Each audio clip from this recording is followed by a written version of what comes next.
Well, tell them the story of what happened while you were coming down here. Well, I was in Lexington, Kentucky last night. You got a couple Lexington. I was riding a powerful horse in competition and driving a powerful horse in competition, and I wanted to be in Lexington because it's horses, but I also wanted to be in Las Vegas because it's Cisco. Yeah! So I knew I had to get on an airplane early this morning to get here in time.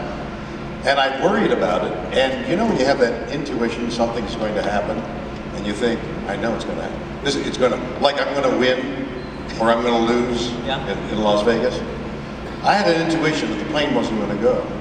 And I worried about it all day. Even into the competition last night, I was worried the plane wasn't going to go. And I had people in Los Angeles checking on that Delta flight from Cincinnati, because I had to drive from Lexington to Cincinnati. And 4:30 this morning, up we went. I thought there's going to be something on the road that's going to stop me. There was no traffic. It was zip right up there. Got into the Cincinnati airport. Have you ever been in the Cincinnati airport? Oh, yeah. You know it's deserted? Yeah. It's eerie. It's like they knew a bomb was going to go off. You look around, there's nobody there. There's all these buildings, and there's nothing there. There was my Delta flight was there, sitting lonely. You know, they were washing, scrubbing. It had nothing to do with it. Waxing.